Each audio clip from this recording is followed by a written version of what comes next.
Welcome to the Sleazy Podcast, the podcast about anything and everything, but mostly TV and movies. And now fibbers. It's time to get sleazy.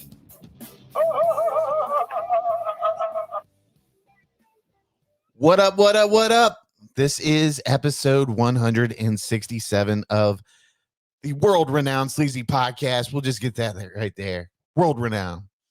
World star. I'm your host, Sleazy, joined by Mr. PBS. Howdy. And the one, the only, Flakezilla. Ooh. Hello. Robzilla. Hello. So, Rob is getting married. Robzilla is getting married next weekend. Mr. Debbie. And Yoo-hoo. Robzilla was like, we're not really doing. Hold on. Let me get in that. Tune up the voice a little bit there. Let me get into character on this. Get your water ready. Hold on. A second here. Yeah. In the Sleazy Podcast. There you go. Warm it up. There you go. Yeah, we're not gonna do anything like we're not gonna have best men and groomsmen and bridesmaids and so yeah, we're just getting up there and getting married. Hmm. Yeah. And so okay, that's many moons ago. So like about a month ago, he's like, I think I'm gonna do a dinner for my bachelor party. Just a nice dinner with everybody. I'm thinking pecan pennies for some barbecue. Okay, and then a couple of weeks goes by, and I'm like, I noticed the date corresponds with Ohio State Notre Dame. Mm-hmm. And for those of you that don't live in the Columbus area, when Ohio State plays anywhere, it's kind of crowded. Yeah. And not only this is the second biggest game of the year, biggest game of the month. So it's going to be insane everywhere. So Rob, did you book the table at Pecan Pennies or reserve any space? Oh, hold on a second. I didn't think none of it. I didn't think about the game. Then you'll get your chance for a rebuttal, sir, or an explanation, whatever you want to call it. This is a fucking court. Now you will sit there and take it. So a little bit later, I get this message. All right, change of plans. We're just going to do Grapevine Pizza or B-Dubs or something. Because those won't be busy either. Yeah, and I'm like thinking these are sports bars. These are definitely going to be busier. Rob, did you call and see if they can reserve a table for you or something? Hold on. Let me message you back. Yeah, Grapevine's party room is already booked. Imagine that. Yeah. So I don't know. I think maybe we should just postpone this and save it for a later date. Oh no. Like I'm just sitting there and I'm thinking like this motherfucker is really trying to flake on his own bachelor dinner. I'd be lying if I said I didn't have like a similar reaction to people canceling plans, but it's just so good. Yeah. I just didn't want to inconvenience anybody. He's saying inconvenience anybody. Like motherfucker, everybody already has this Saturday booked off for you. I know. I don't want to inconvenience anybody like myself. I told you guys before the show, I just started watching What We Do in the Shadows series, and they got Colin Robinson, the energy vampire, when he goes and talks to people, like his eyes light up blue and whatever. He does the face. He's like, that's gotta be that's Robzilla canceling plans. Getting his energy back. His eyes light up and he's like, well, you'll come across a different vampire who's similar to him. So, I knew his eyes were lighting up like, I'm getting ready to pull off the biggest cancel of my life. Like he's in some kind of heist movie. He's got the plans drawn out. He's doing the montage. Yeah. This is how it's going to go. B, C, and so I'll plan the dinner first. And then you got the drum song playing in the background. And then I'll get everybody hyped.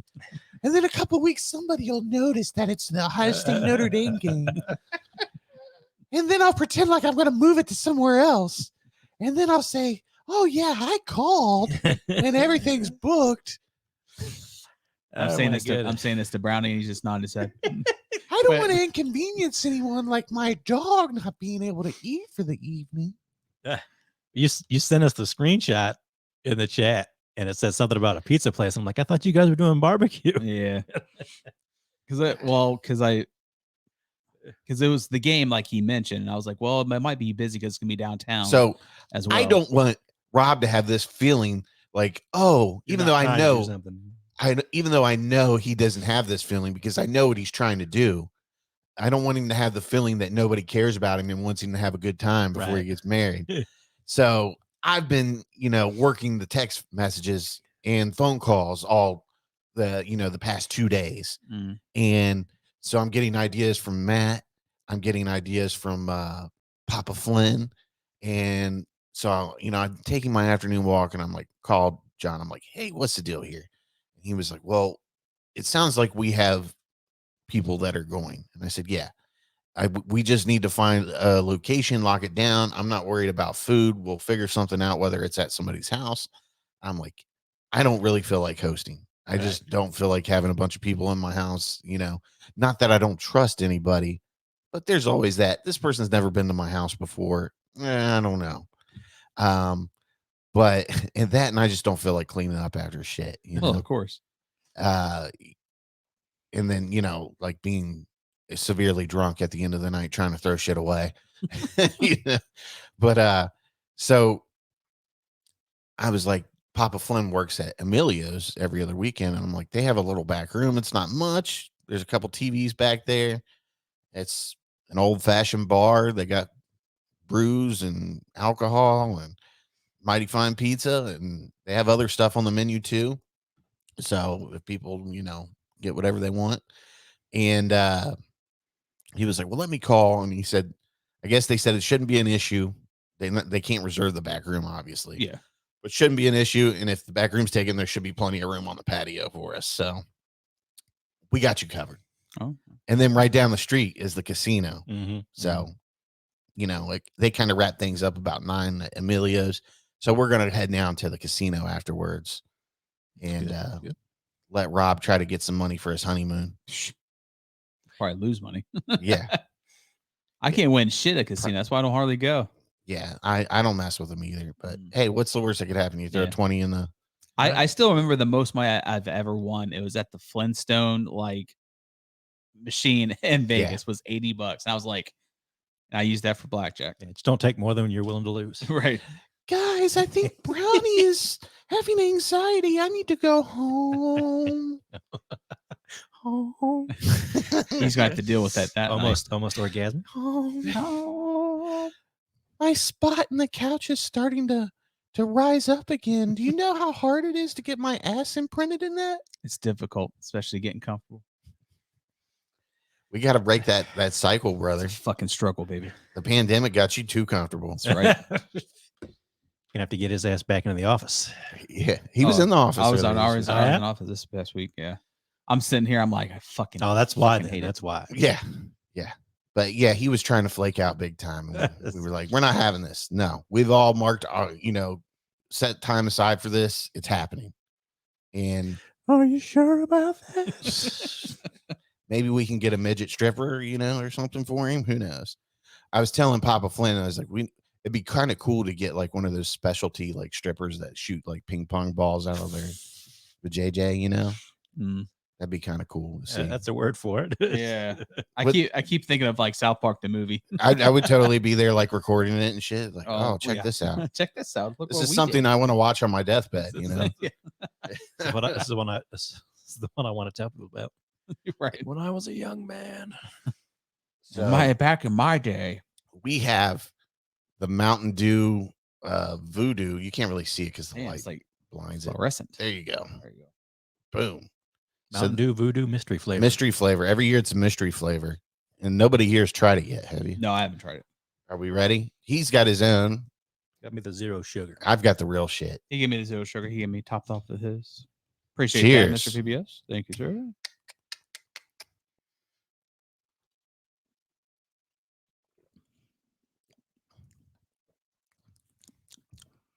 Pretty good.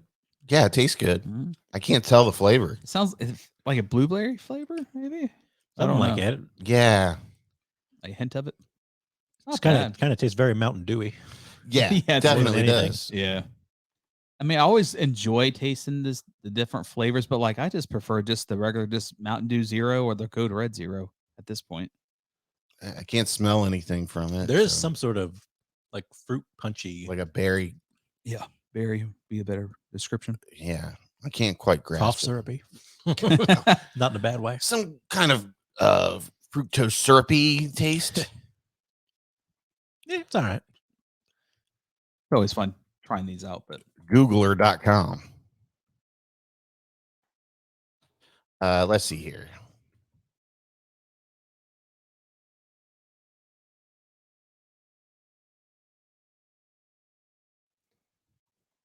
Mountain Dew Voodoo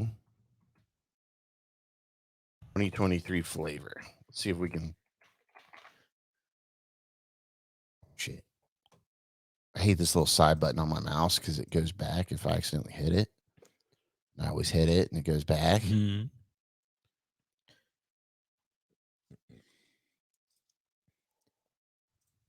Taste of Home. Mountain Dew Voodoo 2023. Oh, just like loaded and popped up on me on the wrong spot. wowzers. Okay, where'd it go? Okay, here we go. It's highlighted. Mountain Dew Voodoo 2023 has a light, pleasant cherry vanilla scent. I can't smell that. Can you guys? Yeah, I don't smell vanilla. Yeah. It surprised me by pouring out as kind of foggy white color. Well, that's the color of it, That's what it dumbass. looks like in the bottle. Not the yellow or traditional Mountain Dew or fruity red flavor. Oh shit. This person's an idiot, whoever wrote this. Originally published September 21st, 2023. Gail Fashionbauer Cooper. You are officially an idiot, Gail. And no, I would not like Taste of Home to notify me of anything. Yeah, I don't smell vanilla at all. The berry or cherry flavor or something. Yeah, Yeah, maybe I like a get that, but not vanilla. I don't know. Maybe I'm just immune to it. Can't taste cherry anymore. That's just a berry flavor, but vanilla. I don't get a vanilla particularly Yeah. in there. Yeah, I smell more berry, Some something sort of cherry berry. Yeah. Yeah. Kind of fruit punch. Not It's bad. all right. Yeah, it's not bad. I think it's one of the better flavored ones. in It's my it's opinion. the better voodoo one, I Yeah. think. Mhm. So, I mean, I can't even remember what the voodoo flavors were last time. I think even just the better flavor ones in general, besides the regular. No, Mountain that's Dew. not what I'm talking about. Oh, I know that. I'm talking about flavor as well. What was the flavors of That I don't the know. voodoo in the past? You know, they change it every Yes. year. It's Robzilla sucking your energy. Yeah. His eyes are glowing blue right now. Stop it, cocksucker. Is it in the corner? He does that too. Yeah. Okay, so we got a good show, as always. As always. As always. Yeah.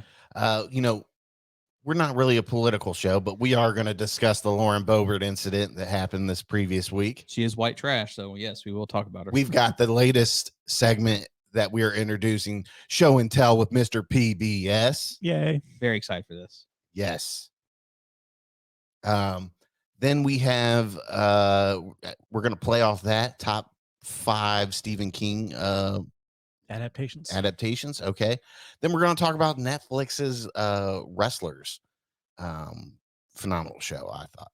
And the latest Teenage Mutant Ninja Turtles Mutant Mayhem movie that dropped on Paramount Plus this week. So, Good stuff. what do you say we get to it? Robzilla, the graceful manatee. Robzilla, the graceful manatee. That And- sounds really good, by the way. Before we get in, I was thinking about it. the other Yeah. day. before we get into the Boebert news, we're going to share this article that Hot Sauce sent. He's blessed the show with a nice little article here.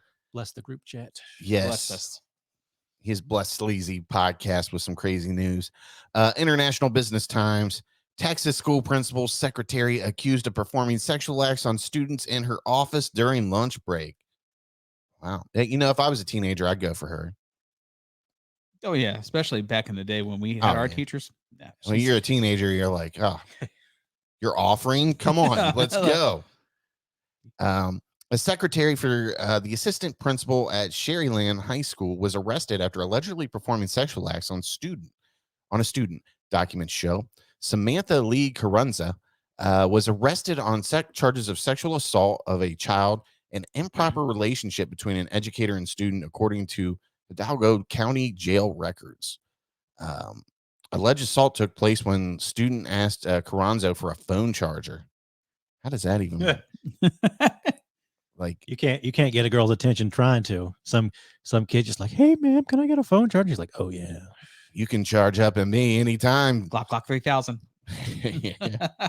According to a probable cause affidavit obtained by Valley Central on September 1st, an officer was informed that a 16-year-old student wanted to file a police report. Oh, what a narc. The officer escorted the student to the main building, with the student saying he did not want to be seen by a teacher who was in the assistant principal's office, according to the affidavit. She must have been terrible.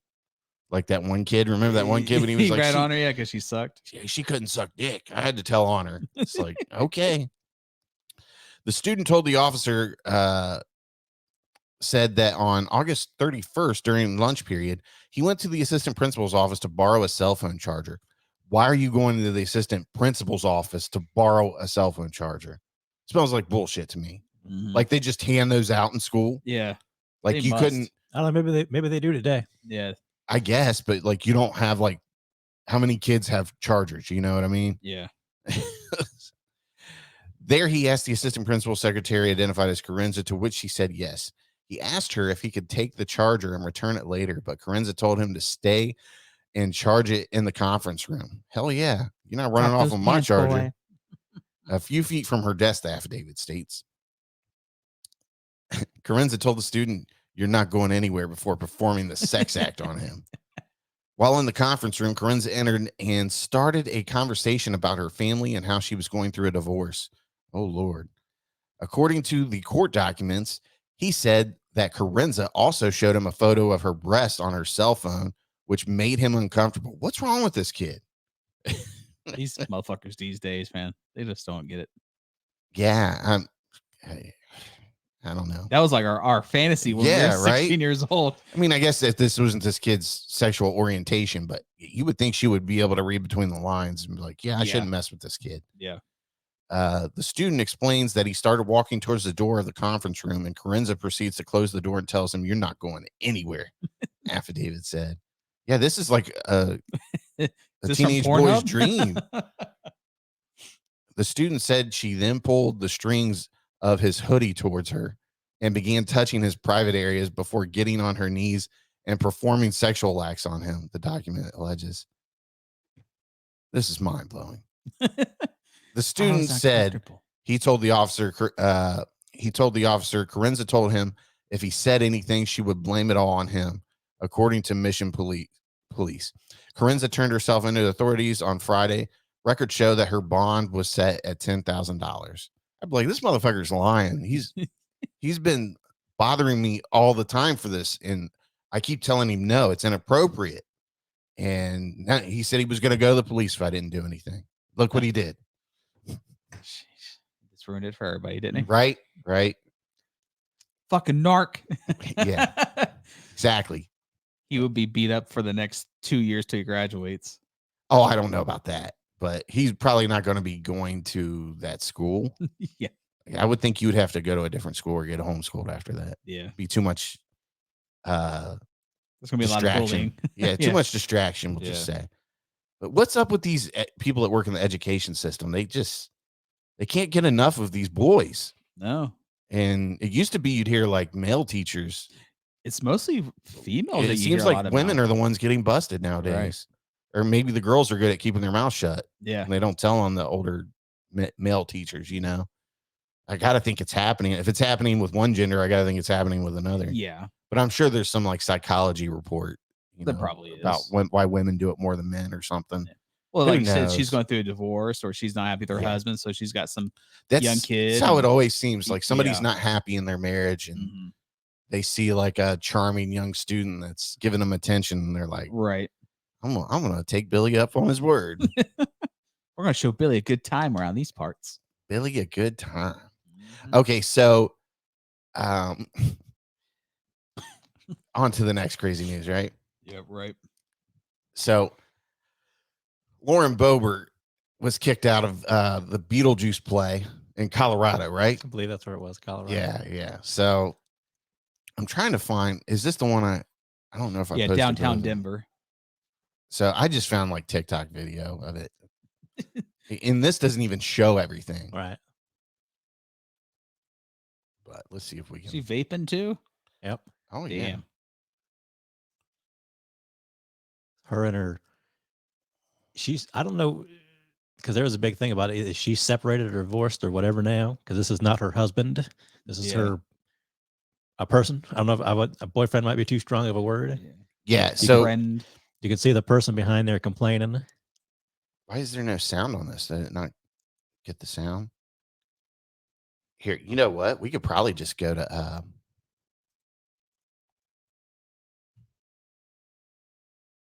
TikTok. Were you ever any good at sex, honestly? Were you? Oh, so this is the one I had shared. Boebert. Say it 3 times and she appears in security video from a weekend performance of Beetlejuice, where the congresswoman was kicked out of the theater for being disruptive. The DCPA says she was vaping. Boebert's team denied that, said the haze was from fog machines in the show. Out of her mouth. That claim goes up in smoke when you see the video. The pregnant woman sitting behind Boebert told the her Denver phone Post with a she fucking asked her to flash stop on Oh, I vaping, know. and Boebert refused. Her one-woman show continued, taking flash photos, raising her hands and dancing, often the only one clapping or standing up in the crowd. Boebert occasionally took a break from being disruptive to enjoy the company of her male companion. He briefly had a grasp on the situation before ushers returned and told Boebert she had to leave. The theater's incident report says Boebert pulled the "Don't you know who I am" card on the way out, digging there, giving buddy. theater employees the single finger salute. The single finger salute. The old Stone Cold. Look at that. I mean, Boebert. Say it 3 times. I thought it was I thought Lauren Boebert saying that too. Boebert. Yeah. So before we get too far into this, machine. My problem is not really any of the sexual things, even though you should probably not do that in a public performance. grab your man's dick in the middle of the theater. And but what really grab her pisses me boobs. off is the vaping and flash photography. Oh yeah, she is everything I've complained about since starting this podcast. As far as people out in public, like she thinks she's in her living room or something. Right. Like this is the worst type of person that there is. She has no consideration for anybody else around her. And like I get wanting to have a good time, but you're not at the bar, sweetie. Yeah. You're not at the bar. It's like, ma'am, could you just jerk him off, but just don't touch your fucking phone, she's having please? a good old time. She's dancing and carrying on. Over the clothes don't count. Yeah, look right there. There's the boob grab. Bro goes digging. Then they're like, hey, can you chill the fuck out and get the fuck out of here? I would have said that too. Like, you know what? I don't care if you fuck around, but just don't pull out your flash on your phone and shit and vape. Yeah. That's the thing that really bothers me. Right. Look at this though. Kind of theatrical behavior is inexcusable. She did look pretty damn hot. I will give her that. Look at that. I don't blame the gentleman at all for that is a magnificent rack right there. Look at that. Just she has to be the hottest like asshole there is, in Colorado probably. Yeah, downtown Denver. He was going downtown there too in that dress. Yeah, she was going downtown too. Oh yeah, giggity. What an idiot though. Like it's just the worst type of people. Yeah. So is that one thing you put up with? Like, this is my obnoxiously hot senator girlfriend. I'm not really into what she's into. I'm just here for the fun, Sir, I don't blame you, sir, but just tell her to put down the fucking phone. Supposedly that guy is like a co-owner of a bar that does like drag shows or something. I saw some article about that. So it just seems like an odd pairing, I guess you could say. But she's probably just having fun since she's going through getting separated. Let's be fair. Like hypocrisy never matters to these people. No. Yeah. Like Lauren Boebert herself could own a bar that allows drag shows, and she'd be like, "Well, it's business." Yeah. Yeah. It's a tax write-off. I don't know if you've noticed it, but the tire discounters around the corner there, yeah, their sign out front said something like more entertaining than Beetlejuice or something like that. Oh wow, that's I'm hilarious. like, oh, they're getting in on it. Mhm.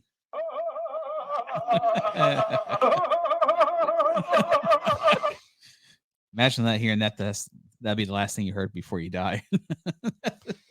Getting choked out and you hear that. I'd die laughing. I know. Die laughing. Yeah, man, she's hot, but she's an idiot.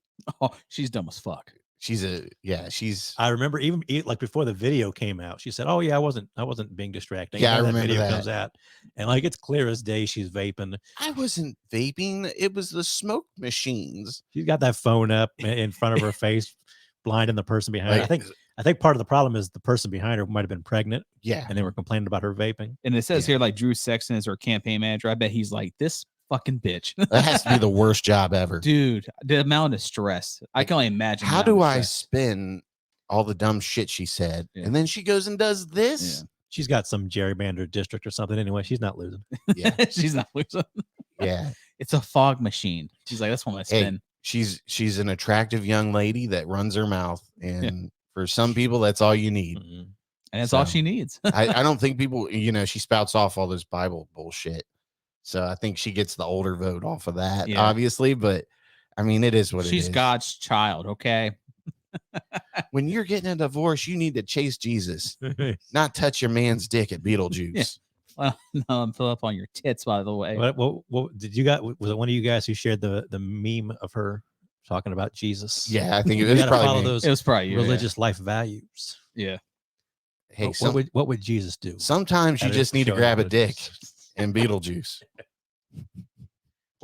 What I've seen the movie Beetlejuice many times in my life, and I don't know if any part of it has ever made me particularly horny. What part of Beetlejuice do you think was doing it for her? But have you seen the play? It might be different. I have not. But I love the after footage of them walking out, and she's like spinning around like she's in a fairy tale or some shit. Like, and that guy's just along for the ride. That guy's like, I'm totally getting laid tonight. Oh yeah, he's like yeah. She feels like a badass. She's gonna ride me and punch the fuck out of me. She's gonna hate fuck me tonight. That's right. Yep. You think she went home and she was like, "Who's the fucking boss?" Say my name, bitch. I'm the fucking boss. Oh, she's probably into that shit. What do they call it when they get up and talk for like, so long to The filibuster? Yeah, you think she was like, I'm gonna filibuster your dick tonight. Yes, do it, Lauren. Do it, Lauren. We can do it while I have the drag queens at my show, at my bar. They have their show. Yeah, that's filthy. Yeah. Jesus, take the wheel. Jesus, take the wheel. Lauren Boebert, American treasure. Yeah. The gift that keeps on giving. Yep. I just can't wait to see what's next. I know, right?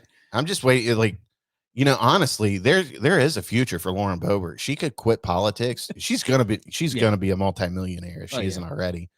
But I mean, I don't know. She might be the one that's too dumb to make it work. You think so? Yeah. I think if all else fails, she'll do an OnlyFans. I was gonna say OnlyFans. Yeah, she'll be stacked, dude. I don't know if she'd go that far. Oh, I she'll think be. Would. I mean, like, look at it would ruin her image. Like Sarah Palin's still out there being on interviewed by Fox News, even though her most experience was being a half-term governor or whatever. Yeah, I think Lauren Boebert's got a future at some point in media. Now Rupert just fashion. Rupert just stepped down from Fox News, so she might not be getting the Fox News call. Oh no, she's not blonde. And she's not blonde. Yeah, so. She's not blonde. I'm sure maybe she'll have to be the Newsmax girl or was OANN or whatever. Yeah. ONN. Yeah, I can see her doing something like that. Yeah, after politics. Tonight we have former Senator Lauren Boebert interviewing Mike Lindell. Hi, Mike. How you doing? All right. I like it when my companions use that pillow to smother me for a little bit. What? All right. So we got show and tell with Mr. PBS. Do we cue like your crazy news thing for this, or I don't know. We should probably get like I have to find like some new music cues. Yeah. Yeah. Especially for the show and tell anyway. we do it like show and tell with Mr. PBS. What you got for us, man? This was kind of like something we brewed together because of a couple listeners want to know what you're into. You've got fans, man. I guess. Very well loved. So I thought since yesterday was Stephen King's birthday, we're gonna do some Stephen King talk. How old is Mr. Stephen King? I believe it's 76 this year. Wow. So he's up there. Yeah, he's that old fuck. Just released a new book last week, 2 weeks ago, whatever. Really? So yep. Are you gonna read it? I have a copy. I actually have a copy of his last 2 new books that I have not read yet. Okay. Because I have a pretty large reading list and I'm slow about it. You just don't have enough candles lit at night? I mean, what's going on? You know, that capitalist work system's just killing me. You Mr. get home, you're like, boy, I'd like to read, but I got a nap instead. Mr. PBS is like, I need 4-day work weeks, like the You're telling me. UAW. I need 4 10s, please, and after that, I can just chill. I would take 4 10s. I think anybody would at this point. Yeah. Need to get out there with the UAW. Give me that 32-hour work week or whatever. Hell yeah. He is 76. You're right. 76 years old. Yeah. Wow. So I thought a lot of people would like to do their Stephen King talk, and they do like, where do you start? Because maybe Robzilla can look up how many books he's got, but it's a lot.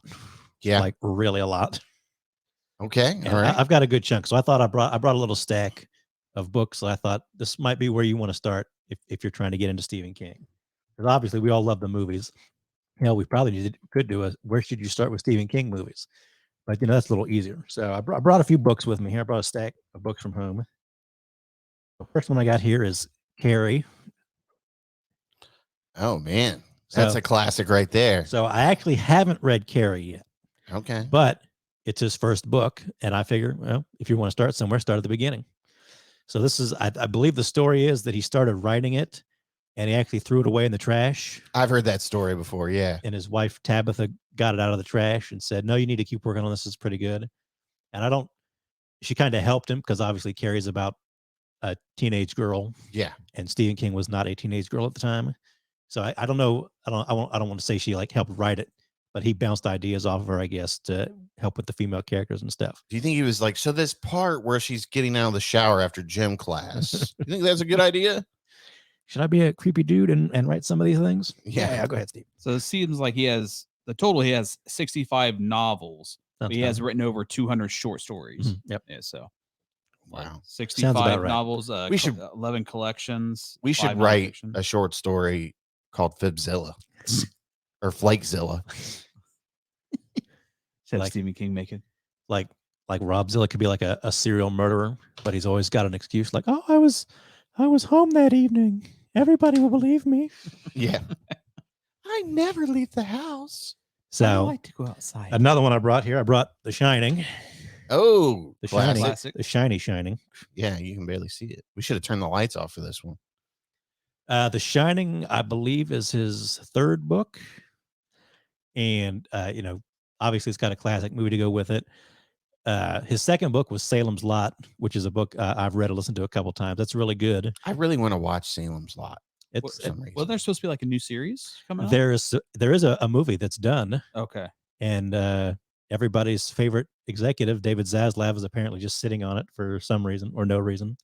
It's done. Supposedly it got decent reviews, and he just hasn't released it for whatever. I had to look it up the other day after. That guy's such a prick, isn't he? Like, no one likes him. Right. I don't think there's anybody that's a fan of anything that says, that David Zaslav is a pioneer in the entertainment industry. He's the man. Yeah. I haven't heard anybody say anything positive about him. He's like, fuck that guy. Yeah, pretty much. So Salem's Lot's good. And then The Shining, I think The Shining is when he really kind of started taking off too. Everybody knows the movie, of course. Jack and the family up at the Overlook Hotel. Mm-hmm. And of course, the book's a little different than the movie, but it's pretty close. You get the general idea. And I really enjoyed The Shining. Shining, I read not too long ago for the first time. And I think that's another good place to start. It's sort of one of his classics. It's not too long. That's kind of what I'm sticking with for my where to start. Books that aren't too long, because his long ones can be pretty good. Even I'm one of those people that's like, Stephen King books can be a little too long. Okay. The Dark Tower is like one of those, like his longest series, I would say. Yeah. Well, because that's multiple books. Yeah. But like even like it is like 1,000 pages or something. Oh, okay. And the revised version of The Stand is over 1,000 pages too. Yeah. It says, let me see. So oddly enough, even though I say 1138 for 1138. it. Yep. Even though I say I don't care for the longness of Stephen King books, I think I've read like 3 out of his 5 longest books or something. So they are good, but they are long. I've read 0 Stephen King books. Yeah. So. The Stand is 1152, so they're up there. And I remember watching the series. I love the series. I wanted to watch that, the one they I don't think I watched the remake. series. Yeah. I kind of started watching it, but didn't really get into it. Yeah, it looked like it was a hit or miss show. Was it going to be closer to the book with that one or not? Or? Well, that's kind of what they always say. I think the big problem with the new version is that they were like doing it out of order, so they could do like flashbacks and stuff and kind of whatever. Okay. And I mean, maybe it worked for the show, but I think a lot of people said the book itself's in chronological order, and I don't know if it needs to be out of order unless you want to bring in different characters some way or whatever. And they changed some stuff like they always have to do. But I think it was just kind of okay. I haven't heard much about it since. I need to get back. I would like to rewatch that one or get into it further. So since Rob's going to mention the Dark Tower, right here's the Dark Tower, the Gunslinger, first book. How much did you pay for that? These are all pretty cheap. Yeah. Most of them you can either find them at like a half price books or thrift books online. I remember the movie got a bunch of hate with the Matthew McConaughey and $2.99. Yeah, half price books. I've got some of these in hardcover too, but I figured I'd just bring the paperbacks. Well, you don't want to stress yourself, right? The Gunslinger is actually the first Stephen King book I read. So if you're looking to get into it, that's where I got into it. And at the time, the Dark Tower is like now 8 books plus maybe, because this is where Stephen King starts to do sort of the Stephen King universe in a way. So some other stories have characters that tie into it, or they mention events and that kind of thing. So I like the Gunslinger. The Gunslinger's got one of the famous Stephen King's openings. The man in black fled across the desert and the Gunslinger followed. Okay. So a lot of people know that one. As Rob said, they did make a movie out of it that was really, really not worth watching. I wanted to watch it and I just never got around to it. Even if you're not a fan of the book at all, it's not all that much to watch for. Not worth your time, huh? Yeah. Damn. Because at the time, like I forget who it was, but there was a guy who was going to be a showrunner for a show. I think they actually filmed a pilot, and some people have seen it, but it's not out there to see really, I don't think. But he had like the whole show worked out and how he was going to do it and where he was going to start in the books and get them all in there and everything. And there was going to be like a big deal where Ron Howard was going to try to do, they were going to do like movies and TV series to tell the whole thing, and that kind of fell apart. And now Mike Flanagan, I think he has the rights to tell the story. So he's working on it right now, the seasons, and they got to find somebody to buy the show. But they're thinking because of his relationship with Amazon and Netflix, somebody will be interested. That's why I thought I heard someone who was working on it, but I didn't know it was Mike Flanagan, which I think that'd be a good fit to do it, I would think. Well, he did Dr. Sleep. He did Gerald's Game. You're real. His Midnight Madness was very King-esque. So if anybody's going to do it, he'd be one of the ones you'd want to do it. So The Gunslinger was my first Stephen King. Like I said, it's got a whole book series with it. Some people say, because the next 2 books in the series are kind of ones that people really like, but I'm really into The Gunslinger. It's kind of like weird Western, a little bit of horror, a little bit of science fiction. It's short enough that you can really get into it. I've listened to it a bunch on audiobook. I just put it on and to have something to listen to instead of music or whatever. So that's a pretty good place to start. So the drawing of the 3 for part 2 and the Wastelands. The Wastelands, good stuff. I'd like to get into audiobooks. I just don't want to pay for them. Right. I mean, you can find them. Yeah. Some of them are even on YouTube. I forget, because the Gunslinger that I like to listen to is on YouTube, and it's got I can't remember who it's read by, but I think his name's Frank Mueller, and I don't know if his are as easy to find because they've done other audiobook versions since then with other people, but he's got sort of that kind of deep-ish, gruff voice. It really works for me on that level. So those are some novels. Robzilla mentioned the short stories, so I brought a couple of the short story books here. This one is Skeleton Key. I can't remember if it was Skeleton Crew. Excuse me, Skeleton Crew. Thank you. Get it right, fucker.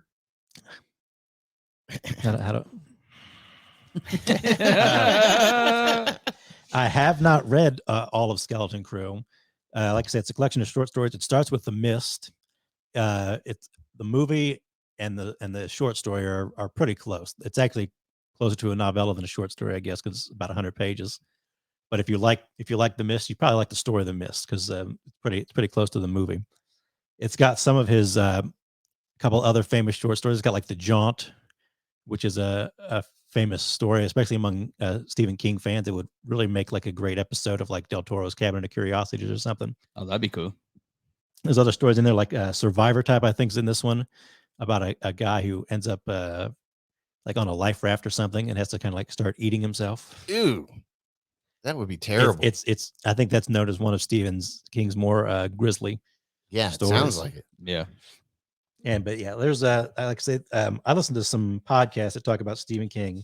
So usually what I do is I'll wait for them to talk about an episode and then I can just read the story. Like it's got The Raft in it. The Raft was one of the segments in the Creepshow Part 2 that's really good. Word Processor of the Gods, that was turned into an episode of Tales from the Dark Side. Okay. So got some good stuff in there. All right. What's the last one here? Last one I got. This is Stephen King's Night Shift. This is actually his first collection of short stories. Okay. I really like this one. Part of my problem reading Stephen King, getting into Stephen King, like I said, was kind of their longer books. I feel like because The Gunslinger I didn't even read till like late in my teens. I feel like if somebody got me Night Shift, I'd have probably gotten into Stephen King a lot sooner. Okay. That's probably one of my favorite Stephen King movies. Yeah. Yeah. I love Night Shift. Never seen it. I love it. It's one of my favorite ones. As a movie, it's okay. Yeah. But yeah, I really like this collection of short stories. Like I say, it's his first collection. It's probably the shortest collection too. PBS is like, as a movie, it's okay. But have you read the book? Yeah. No, I haven't read the book. So this actually has two of my favorite Stephen King stories, and it's got Jerusalem's Lot and One for the Road, which are both sort of Jerusalem's Lot is sort of a prequel to Salem's Lot. Okay. And One for the Road is sort of a sequel. And Jerusalem's Lot's more of kind of like an old-fashioned horror story about a guy who moves out to a mansion in the country and, weird stuff's going on. And they actually turned that into a series for Apple Plus called Chapelwaite, I think. It had a couple seasons. But I think it'd make a good movie, just like a cool 90-minute movie, or maybe even like a longer episode of something like Del Toro's Cabinet of Curiosities.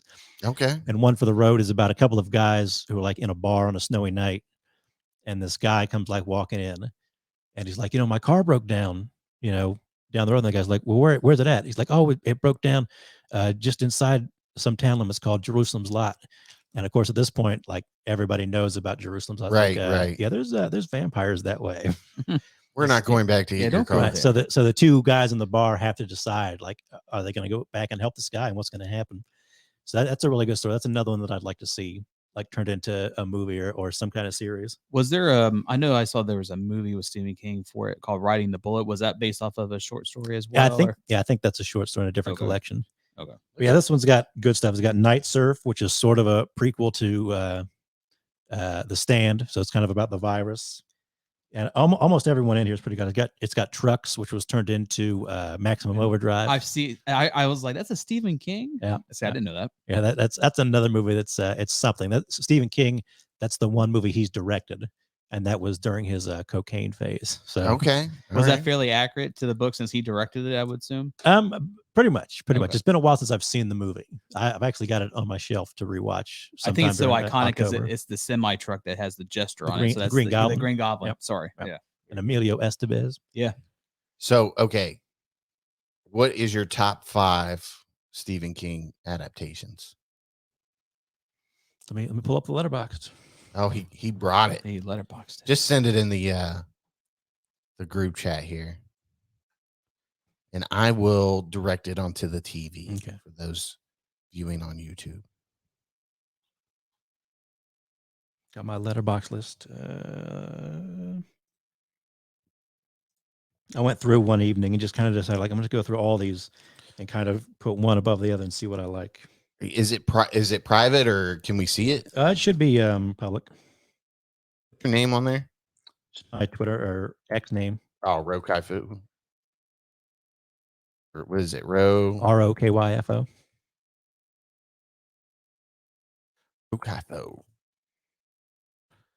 Look up my top 33 adaptations. All right. So if I share this on the screen here, There's Mr. PBS on Letterboxd, ladies and gentlemen. If you're ready to give the man, the one and only, the one they call Mr. PBS, follow, there he is. Feel free or don't, whatever. Okay, so where we should be lists. lists. Well, we got our October watches that we're gonna do. Rolling Stones 100 best movies of the 70s. Okay, Adaptation. here we go. All right, here it is. So these ranked in order. Pretty much ranked in order of my favorites. Okay, so at number here. Oh Jesus, there's a whole bunch of these. I've ranked every one that I've watched. There's a few I haven't watched, like Gerald's Game and that, and Maximum Overdrive's not in there and all that. But I'll put them in there as I go. All right, so you have Shawshank Redemption at number 1. Shawshank. That's a story I haven't read yet, but I mean Shawshank. Andy Dufresne. The Shining at number 2. Shining's just classic Shining. Stand By Me at number 3. Or it's known as The Body. The correct? Body. Yep. That's a classic movie. Stand By Me. The Mist. I just really like The Mist. I think other than like So- maybe Dr. Sleep, The Mist was like the last really kind of essential Stephen It's a King. good fucking adaptation. movie, man. Man, the ending though. Did you watch the series? I didn't Have watch the not. series. Yeah, neither have I've heard it was good. Dead Zone 1983. I really Christopher like Walken? that. Yeah, is that Christopher Walken? Yep, Christopher Walken, directed by Cronenberg. I like the book. The book's pretty good too. Is that where he can like see dead people or something? Or he, Sort of sees the future. the premonitions? Oh, yeah. Okay. That's good. He sees like Martin Sheen becoming president and becoming. Like a Oh, maniac. yeah. Yeah, good. That's a good one. Misery. Misery. Misery is great. Kathy Bates, James Caan. Yeah. that's Very kind of got like a dark sense of humor to it. And good book, good movie. Dr. Sleep. Dr. Sleep. We talked about Yeah. Dr. Sleep. I love Dr. Sleep. I need to rewatch that one, especially the director's cut where it gets kind of more into the Overlook Hotel and that kind of stuff. Yeah. Really, probably the last really good Stephen King adaptation that I liked. And you got to put it in here, in your That's top 10. the original, whatever, 1990 it. That first episode is one of my favorite Stephen King things. Second episode's good too, where it's more with the adults, but that first episode is just one I've always liked. All right. Salem's Lot coming in at number 9. It's a good one. And for number 10, you've got The Stand. Right. I love that's the other 90s miniseries.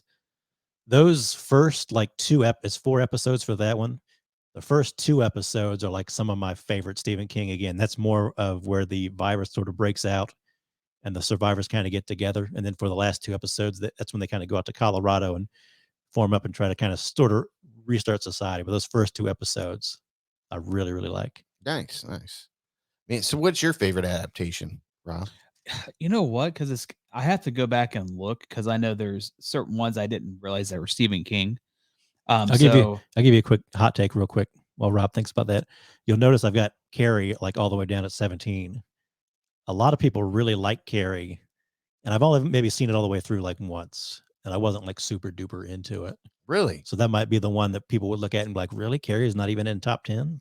Yeah, I would think Carrie would be in the top 10. I know for me, I really like Graveyard Shift because I remember I watched it and I just really enjoyed it. Silver Bullet's on there, correct? That's Stephen King as well. Isn't it? Yes. Yes. I haven't So seen I Silver would say Bullet, number but- one. I mean, yeah, is, no, I'm thinking, yeah, right. number one He's- is Silver Bullet. He's for got me. it at 16. Okay, yeah. So Silver Bullet, Graveyard Shift. Well, don't take all day, sir. I can't think now. It's not rocket science. I Man. know. I Just know. look at the list and say, "Oh, I like that one." Yeah. I like the Langoliers. I like that. I like the story. That's another one that I liked. I really like, especially the first episode. It's that's one that definitely didn't need to be like a 2-parter miniseries. Yeah. And then I would say Children of the Corn used to freak me the fuck out back in the day Yeah. when I was a kid. Yeah, I would say Thinner because I remember that used to creep me out a little bit as well. Thinner was good. Yeah. It's one I need to rewatch. Yeah. I would say Shawshank Redemption. I mean, that's a classic movie, man.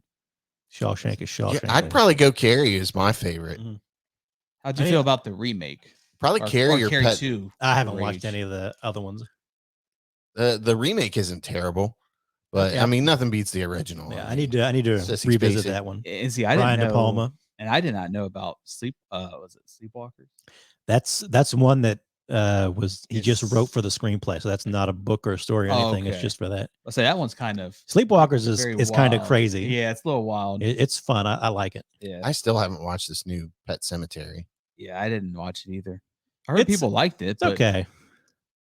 I mean, the original Pet Sematary is pretty hard to beat. I mean, it's such a fucking great movie. I feel about Christine too, because I used to love watching. Oh, Christine was awesome back in the day. Yep. Christine is like one of the John Carpenter movies that's grown on me. Like every time I watch it, I like it a little bit more. I mean, Silver Bullet, you just can't fucking beat. You know, that's like one of the top even werewolf movies of all time, in my opinion. It's just fun. Yeah, it's a fun movie to watch.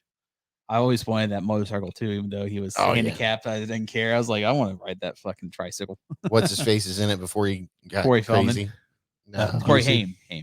No. Busey. Busey. Uncle Red. Yeah, Uncle Red. Build him a badass wheelchair. Yeah, motorcycle wheelchair, whatever it was. Yeah.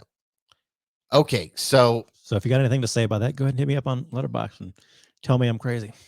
Yeah, there's some interesting rankings there. That's for sure. I figured Pet Sematary would have been up higher for you. I think we'll talk about it a little bit when we get into it, because there's the Pet Sematary Bloodlines prequel coming up streaming in a couple weeks. Mm-hmm. And I like the book, and I just don't think either of the movies have done it justice yet. And even though I enjoy the original movie. Is there a particular one that you would like to see done as a series that or needs to be redone, in your opinion, that they can make it really well? I mean, I still think it needs to be a series again.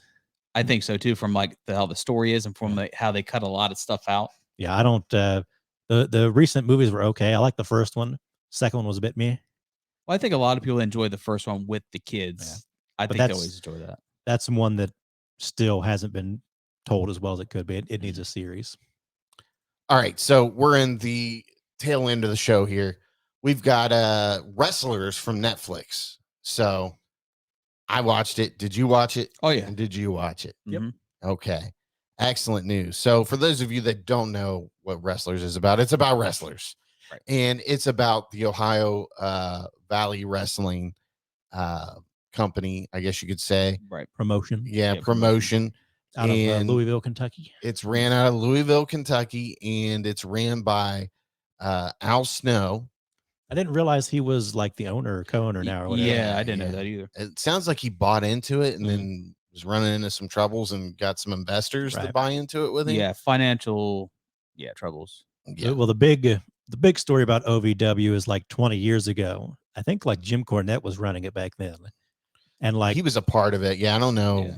And that was like that was I don't know, what do you call it? Like WWE's smaller promotion where they were going to promote guys up. So out of that came like Batista. It was their development. Yeah, developmental. Yeah, thank you.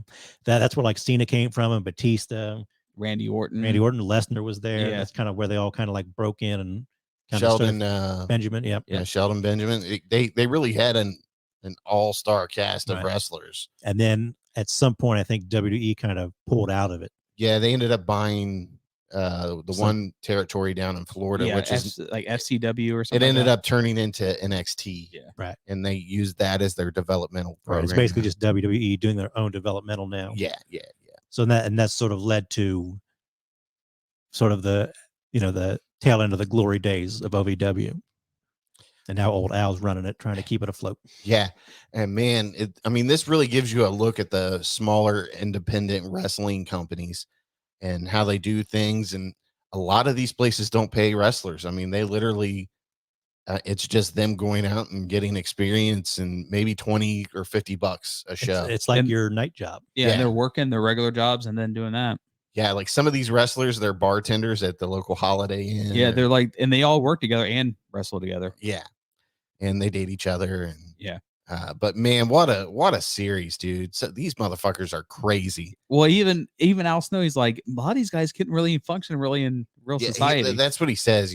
Some of these people can't have real jobs. So wrestling is their way of making a living. And I believe that some of these people can't function in a corporate setting or even a job setting where, you're told to do it, A, B, C, and D. Mm-hmm.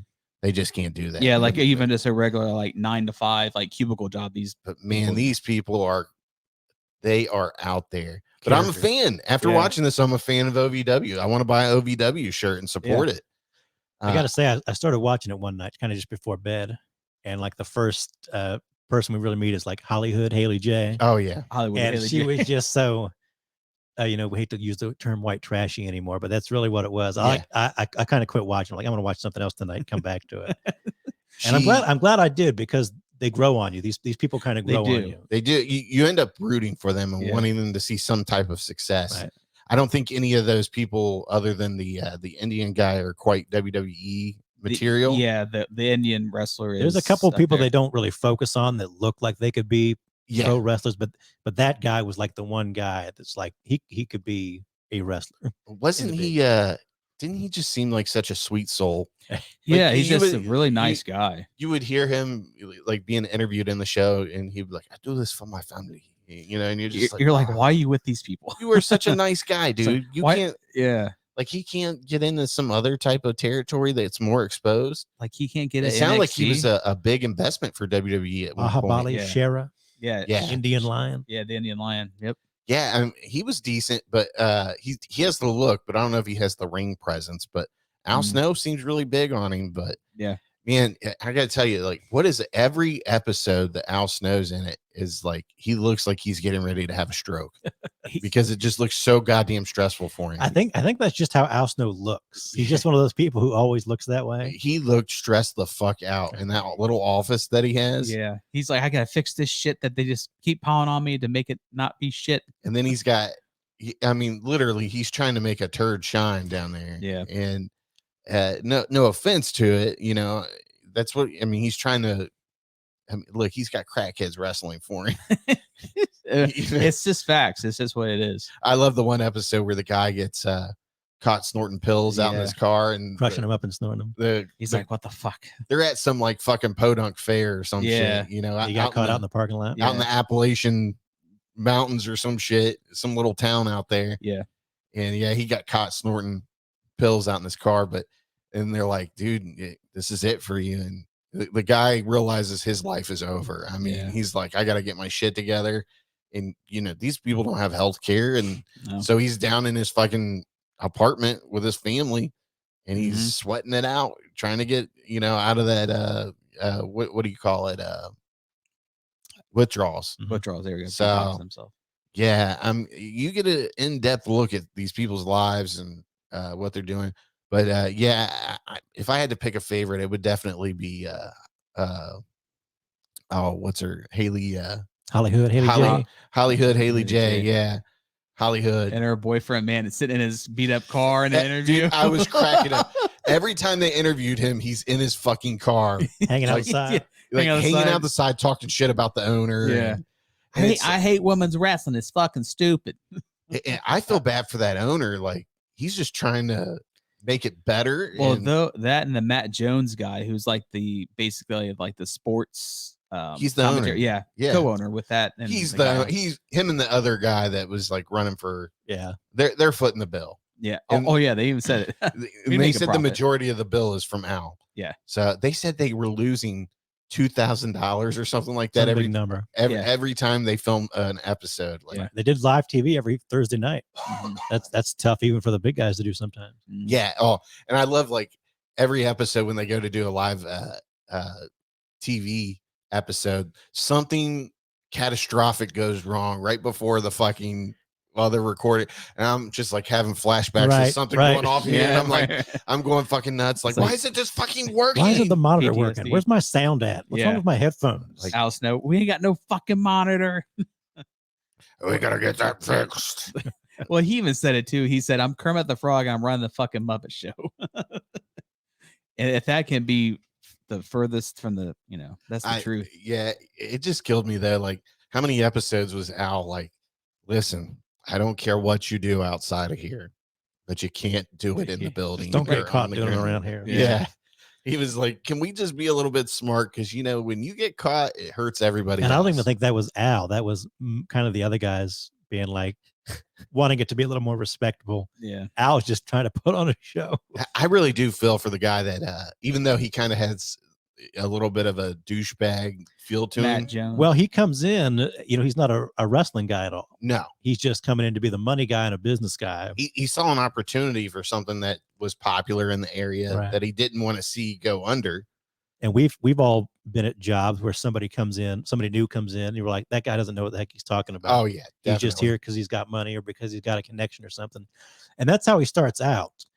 And I think he's another character you kind of start to like through the show. He kind of mellows out a little bit, and he really gets into it. And you feel for him after he has he pretty much almost fucking dies on camera. He seizes out. Like at first, I thought he was like fucking with him. I thought he was really angry or something. Yeah, they were in the middle of a discussion. He was like stuttering to get because they were getting into a heated argument. Right. Yeah, and he was like raising his hand or something, and it was just like.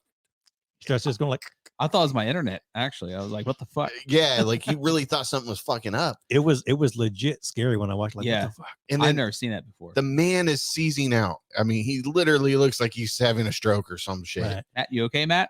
And everyone's just sitting there staring at him like he's a fucking sideshow or some shit. Right. Like, go get him some ice and a bottle of water. Like, how about somebody dial 911? Water on his shoulder.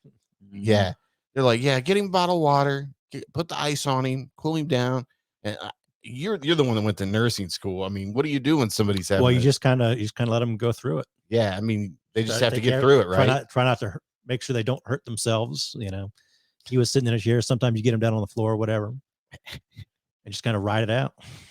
I remember a friend I used to work with. He said they had a kid when he was growing up that would have seizures, and somebody would always have to get their wallet out and put it in his mouth so he wouldn't. Like they say, don't choke do on that. his tongue. Don't do that anymore. Don't put anything in their mouth. Of course, that was back in the 80s, you know. So. Yeah, But yeah, just a very weird scene. Well, it comes out of nowhere because they hadn't mentioned it at all. Either. Yeah, and I don't think anybody knew he had that epilepsy issues or whatever. Yeah, right. Maybe like the one guy or two guys who worked with him before, but none of the wrestling crew seemed to know. It sounds like he needs to hang out with Hollywood, Holly Hood, Haley Jane, smoke that J.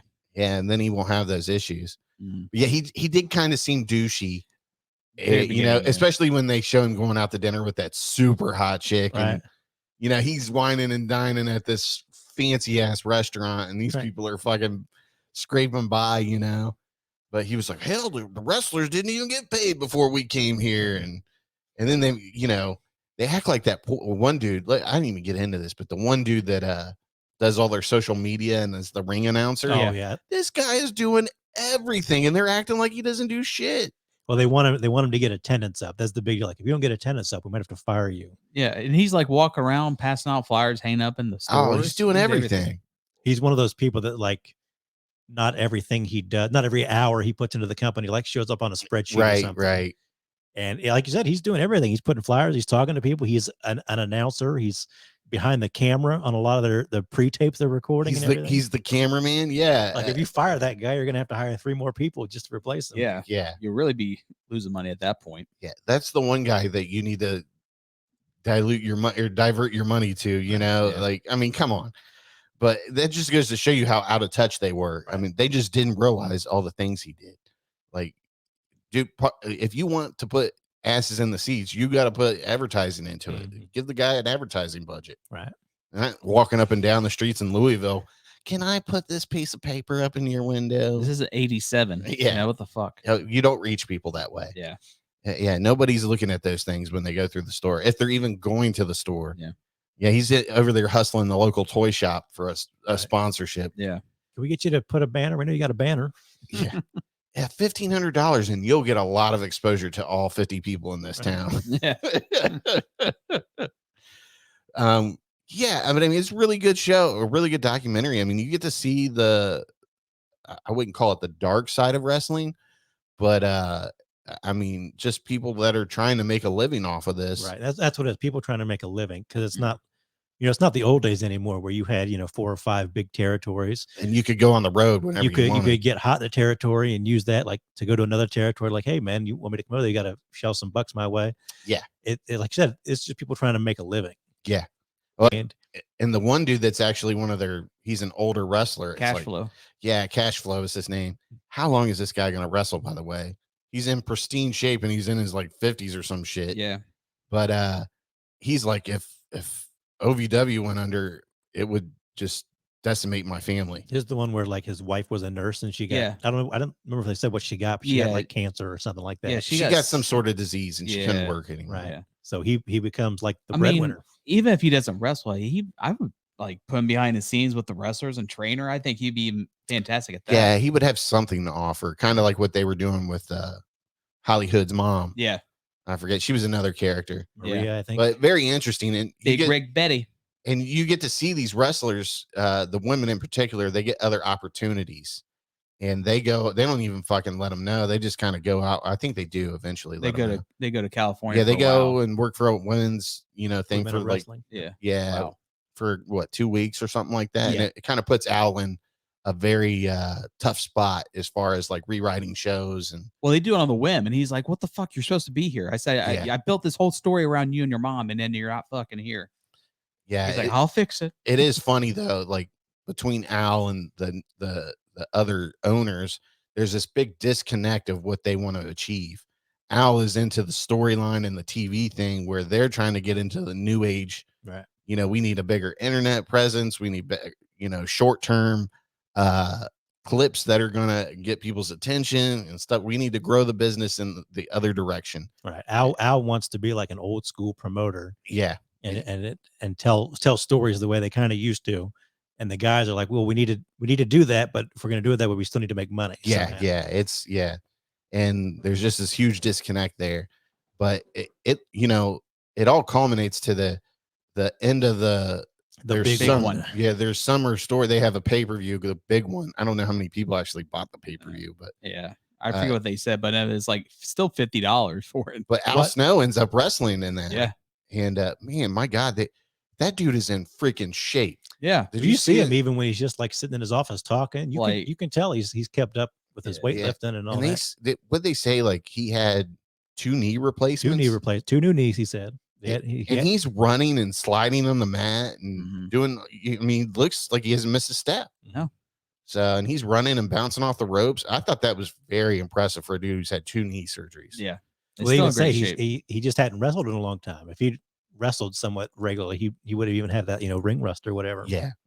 I mean, it's a really good documentary, and even if you aren't like into wrestling, it's very interesting just to see the personalities that come through, and really, you end up, not being really sure about some people, and you end up rooting for some people at the end. Like I said, I was really annoyed by Haley J. But it actually turned out she's actually a half decent wrestler. Yeah. And you're invested in her story and what they're doing, and it was good. There was a few moments where even I was like, damn. I think she's the women's champion now. Yeah, I believe she is the women's champ. Yeah. We should really go and see an OVW show. What do you think? I'm willing. Yeah. And that's in Kentucky, right? Yeah, drive down there one Thursday and see a Kentucky show. Get live. I bet they're fucking booming right now. Oh, yeah. They gotta be. People gotta be going to it. I hope so. And how about that little girl, man? She's cutting a better promo than some of them wrestlers. Oh, yeah. She was talking shit to him. Goes to every show. Yeah. I come every show.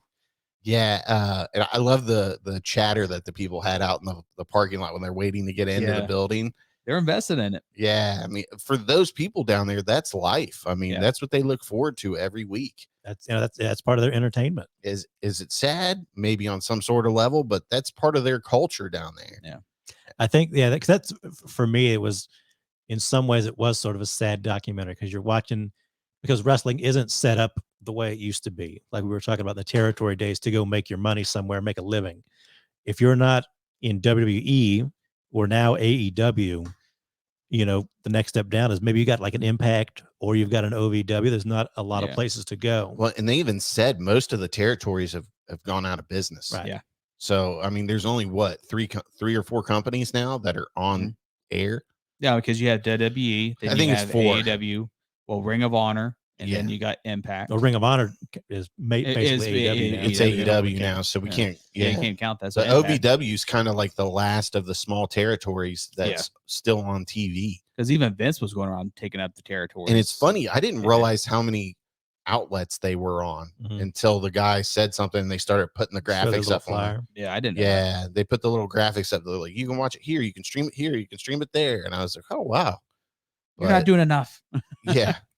But yeah, it seems very interesting. I would love to go down there and definitely see a show and maybe hopefully get to chat it up with the wrestlers and Yeah, they're support them, just overall support them. Yeah, they're talking to them like even before the show, before they're getting ready, or even that's the old school way again. You sit out there at your merch table, you say, "Hey, buy my shirt. It's going to me." Yeah. I'm on vacation the last/first week of November now. Maybe that Thursday we can schedule some time off and go down there. Let me know. We can do. Then I got enough time. Let him know he's got enough time. Guys, I don't know. There's a slight breeze. Did you say Thursday? Yeah. Every Thursday? You mean Thursday of next year? All right. So but I hope that Netflix show gives them a little bit of exposure and people I think check it out. Yeah.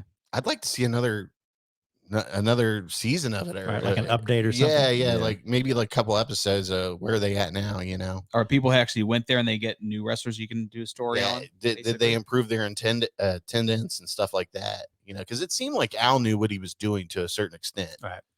With the financial part he doesn't, but when it comes to the wrestling and the story, he doesn't have the money and the funds he needs to. It's just hard, like there's one episode where they talk about, we need this guy to come over and give us the push with the story between the Indian guy. Yeah. And James Storm from TNA. Yeah. And he was like, it's $600 to book him. And the guy's like, he's not going to bring in $600 worth of tickets. Right. And he's probably right. But just think, like, even that's not like a big name. Maybe if you're into wrestling, like Rob, you'd know that name. Yeah. Rob's eyes lit up when he. Yeah. James Storm. James Storm. But like that's sort of the difference between like a WWE and an AEW. They've got money. Yeah. If Al wants to keep his show going, he's got to draw crowds. Yeah. Mm-hmm. Yep. And it looked like because they said Al was the biggest part of their salary wise expenses, but I don't know how true that is. I would think the electric and all that adds up too. Just run the building. Yeah. Just to run that fucking building. But like I said, it's a really good show, and if you're not a wrestling fan, who fucking cares? Watch it just so you can see what these people, this part of that culture, what it means to those people down there in Kentucky. I'd be curious to hear some opinions from non-wrestling fans. Yeah, exactly. But yeah, you can catch that on Netflix. So what was it, about 8 episodes? Seven episodes. Yeah, very good watch though, and it's not like a long watch either. So an hour each, less than an hour. Yeah. All right, so we're getting ready to close the show out. This is our last segment, and we are going to talk about Teenage Mutant Ninja Turtles Mutant Mayhem. Robzilla, the graceful manatee. All right, so let me pull this up on IMDb. Let's ask Rob real quick. Rob, what's the runtime? That is 99 minutes, I believe. Okay, he's going for 99. I'm looking it up here. Okay. I think it's actually under 90. Might be right. It wasn't a long movie at all. Yeah. No, it's right around the 90 mark. All right. So there's the poster, 139 was 99 minutes. How about that, Rob? Runtime Rob, right on the mark. Was he? Were you right on the mark? I said 99 minutes. Wow. Yeah. Did you look it up before you came here? No, I knew we were going to ask you. No, I watched it and I recognized the time, so I'm like, well, I better know what I'm talking about here. Yeah, don't worry, we're gonna start that. So you memorized it? Yeah, okay. And I made sure and I looked at it too. Don't worry, Rob. We're gonna start that runtime, Rob. We're gonna get you. Have to be on the spectrum of some level. I'm telling you, dude, I am. Between that and just knowing worthless shit, I'm a fucking genius. All right, so directors Jeff Rowe, Kyler Spears, writers Seth Rogen, Evan Goldberg, and Jeff Rowe. Stars are Micah Abbey, Shannon Brown Jr., and Nicholas Cantu. I think those are just more the voice actors for the Ninja Turtles. Yeah, those are the Ninja Turtles. Yes, they would be the stars, wouldn't they? But here you go. How do you say her name? Is it Io Edaberry? Yeah, I know we've always had that issue with her name, but yeah, April O'Neil. What was she in before? She was she's the cook chef. And she's the cook. Well, one of the chefs in the Bear. But I mean, just you've got her, Maya Rudolph, John Cena was Rocksteady, Seth Rogen was Bebop, Jackie Chan as Splinter. Yeah, Rose Byrne, Giancarlo Esposito was in it. Like you said, Jackie Chan. Your girl Natasha Demetrio from What We Do in the Shadows is in it. See, I didn't know that. Paul Wing- Rudd. Paul Rudd stole the show in this gecko. movie with The the gecko. gecko. And Ice Cube plays the villain Superfly. And then Post Malone. Yeah, He's known as Austin.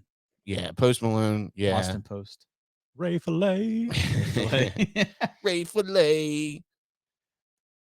Mr. Beast was in here. Times Square guy. Yeah, I didn't know that. Well, now you know.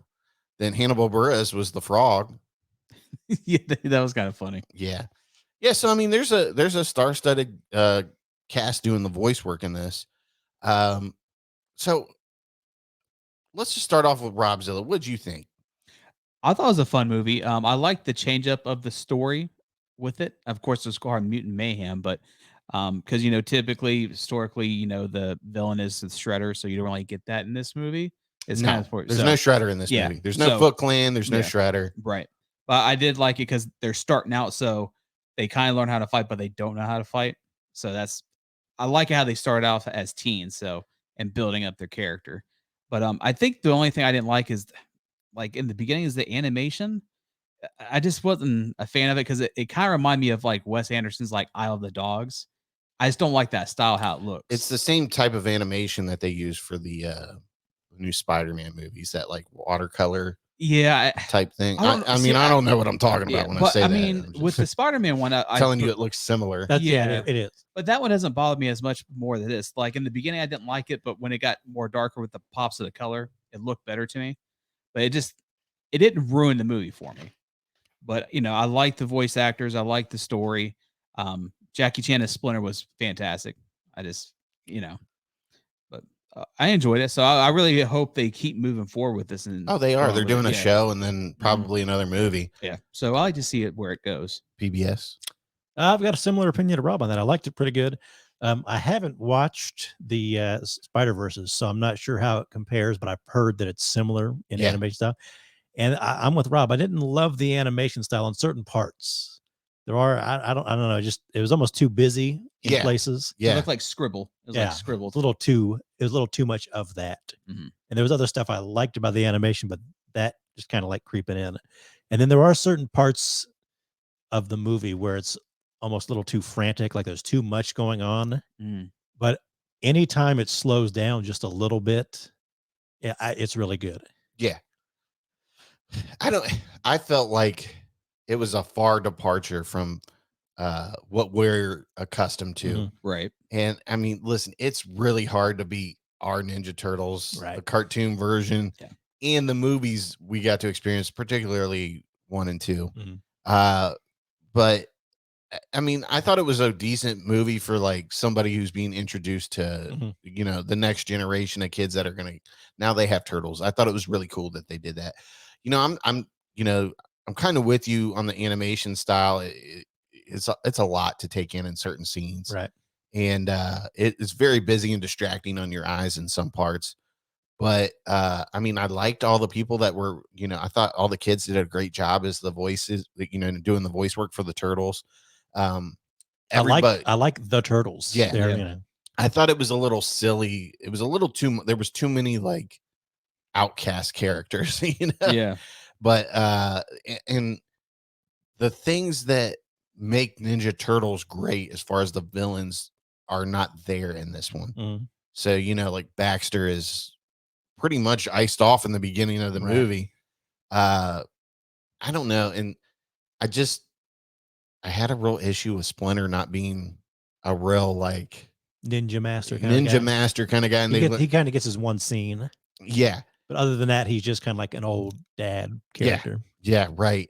But there was just something about them just kind of learning, like, where did they watch all these kung fu movies at? I mean, did they call the internet sleazy? I guess so. But like, and how do they all afford phones? Right. Well, I mean, I guess I'm being too muzzish on this. Right. Well, I had that issue with the Ninja Turtles, that from the shadows, because they found books and read them. I mean, the same thing. I had that with that. So. Yeah, that was another one. But I mean, I guess, they kind of plant that seed in your head in the beginning when they go into the store and steal everything ninja style. Yeah. But I mean, it all kind of like doesn't, I don't know. I would rather prefer that they learn from an actual master. You know what I mean? Yeah, like not just kung fu movies. Yeah. It just, I don't know. But I mean, that being said, it was a decent movie. I mean, I didn't hate it. I didn't like overly love it. It's a good movie. I'll say that. I wish I would have seen it in theaters. Yeah. To experience the full effect of the sounds. I was stuff like that. The little beginning of it was a little depressing. I'm like, why is this so fucking sad for a Ninja Turtles movie? I'm like, motherfuckers are just I depressed. thought Ice Cube was really good as the villain. Yeah. He's like, what's up, man? You bunch of tortoises. I thought there was too many silly characters though. But Seemed you know, like it's a kid's movie. It is what it is. It's almost like they wanted to get them in there just so they can use them later. Yeah. In a way. Yeah. So they can get the toys out or get the cartoon out or whatever. Yeah. But it sounds like they're going to do a cartoon that takes place after this, and then that'll lead into the next movie. Right. From what I was, I don't think it's a spoiler to say that Shredders shows up at the end. So the Shredder's coming. I mean, he's just not in the very first part of this movie. So I mean, he's going to be in the story somewhere. I mean, how can you not have Ninja Turtles without Shredder as the main villain? Yeah, I mean, it's got to happen, right? Right. And I think like you said, when we grew up with the Ninja Turtles, where Master Splinter, he had learned martial arts from watching his master in the cage, and we were like, that's pretty cool. But we're like, but also silly. Yeah, exactly. It is. It's also so silly. I rewatched that Turtles because I think Mutant Mayhem, Turtles 1 and 2, the Ooze, and maybe 3, but definitely 1 and 2 are all on HBO Max. So you can sit down and watch them all. And I watched the first one for the first time in like 20 years.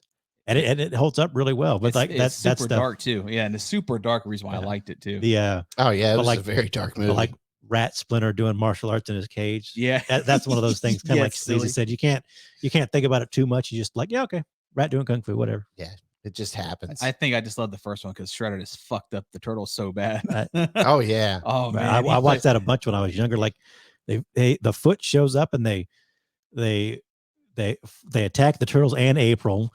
They burned down the antique shop that was owned by her father, and she gets fired. I'm like, damn, they screwed up her whole life. They're like on the run, and it was darker than I remembered it. Mm-hmm. And I love the people that did the voices for the turtles back then. They were awesome. Yeah. But me and the fucking cartoon though, I mean, I just like the cartoon. How Master Splinter was really a sensei. With his walking stick, and he got transformed into Splinter. Yeah.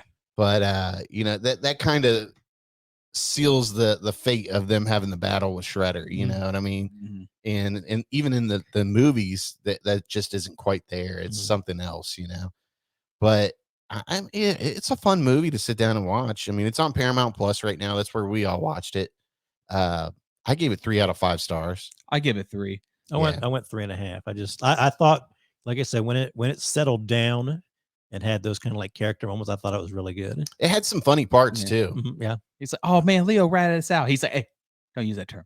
Yeah. That's pretty funny. Jackie Chan was really good as Master Splinter. I'll say that. I will give Jackie Chan all the credit. Yeah. He was phenomenal as Splinter. Yeah. But yeah, I mean, all the characters are very you end up falling in love with them at some point. Right. Mm-hmm. But yeah, like you guys said, my biggest complaint, is that it's a really far departure from what we loved, which big deal. It is what it is. Yeah. This is now next generation, buddy. Right. Yeah. Exactly. This is a passing of the torch moment for us, but it's busy on certain scenes, and you're like, maybe it's just me getting old, and I'm like, what the fuck? Yeah. I mean, so I can't even think, but like, so basically, the eyes but it is a far departure from it, but I still enjoyed for what it is. Yeah. And I did like how Donatello, like, he has a stick, but it looks like a fucking pipe from the sewer, like he's just beating shit out of people with. So I appreciate that.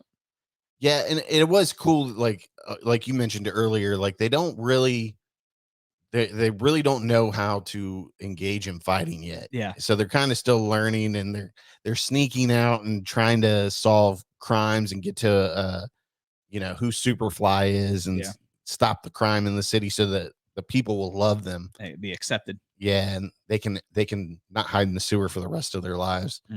But they want to get out and watch Ferris Bueller, damn it. I know. It's a coming of age Turtles movie, right? Yeah, for sure. That's what it is. That's a perfect way to describe it. Yeah, it's good. I'd probably say it's a little bit better than the live action movies we got. I would say, yeah, from producer Michael Bay. You know, I was just thinking about that because I think we enjoyed what was it, like 2014 Turtles. It was pretty good. Yeah, Not yeah. great, I think we're pretty good. That I thought the sequel was better than that first one they did. Yeah, I was surprised they didn't go for a third one. I think they didn't really make the money back for it, maybe, or it's just something they just didn't do as well, so they just want to move forward with it. You know what I was thinking while I was watching this, and then I rewatched 1990 Turtles. For one, I want them to bring back like the suits because those 1990. Oh yeah, they're so cool. They're still great. Yeah, and like what I want like a John Wick style Ninja Turtles. Like Mhm. I want Shredder like kidnap Splinter in the beginning of the movie, and then the Turtles have to go through like New York City to get to Splinter. All the time they're facing like Foot Clan and other assassins, John Wick style. That would be so fucking cool, Right. man. With those old 90s kind of costumes, live action, like just like a John Wick movie. You know, will this be like the physical original action Turtles and where they everything. actually kill people, or Whatever. Maybe they do, maybe they don't. see? That's why I always love Donatello because I know when they made it like PG for us, like you can't really be. Maybe you got to get people, like but- one side to the eye or something. Oh yeah, and that's why I like Donatello. He smacked the fuck out of somebody right in the face with the stick. I just love But that's my pitch for it. Would you want it to be just like John Wick, where they're fucking shooting people in the head like 3-4 times in a row? I mean, if that's what it comes down to. But, yeah, but I want that John Wick style. Well, I want real that- physical fights and everything. Well, but like a perfect example would be like Ninja Assassin with like the throwing stars. They just be fucking people up with that, like.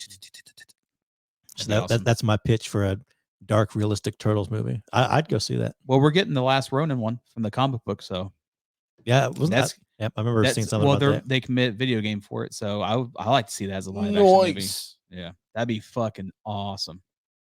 All right, so there you have it. I gave it 3. You gave it 3. Yep. And PBS gave it 3.5 out of 5 stars. Say I rounded up a little bit on that one. I liked it when it was good. Yeah. So and Good, it's a good family cartoon. It is. Yeah. It's a good family flick. You and your If family. if you're an older adult or whatever who likes Turtles and you want a gateway for your kids, this is it. Yes.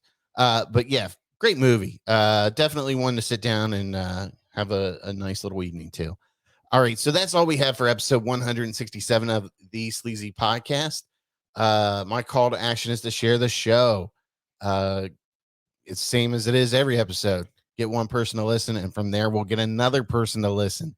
We know they're trying to get listeners. They just keep coming up with excuses. Yeah. I don't know about that. I don't know. If you could make sure you hit if you liked what you heard or saw in this episode, make sure you hit the like and subscribe button on YouTube. You can see our check. pretty faces on YouTube. Yes, that's right. And you get to see all the lovely descriptions of all the 5 books that Mr. PBS brought. Yeah, I think we're gonna try to work on getting some more visual content for YouTube at some point just to help out. Yep, definitely, and incorporate that into TikTok and all that lovely stuff. So send us your Halloween recommendations. Yes. Spooky season starts next episode. Yes, next episode we will be back in 2 weeks. Next week we have the wedding of Robzilla. So we'll be back October 7th, it looks like. And we're gonna do 3 shows all in a row. Boom, boom, boom. And it will end with the sleazy horror trivia. We've got to find somebody to challenge you. And we're gonna make some changes to the format this year as far as how we're gonna answer it. It may not be buzzer style. Thinking more along the lines of Jeopardy style. Even though Jeopardy has buzzers too. So yeah, I still want to use the buzzers because they keep you like them. You like them. I do. Okay, so yeah, other than that, one episode will be on Friday the 13th, so that'll be fun. Oh, that's gonna be so good. But that's all we have for you this episode. As always, thanks for listening, and remember, keep it sleazy. Thanks for listening to the Sleazy Podcast. Make sure you hit the subscribe button and remember, listen to Sleazy.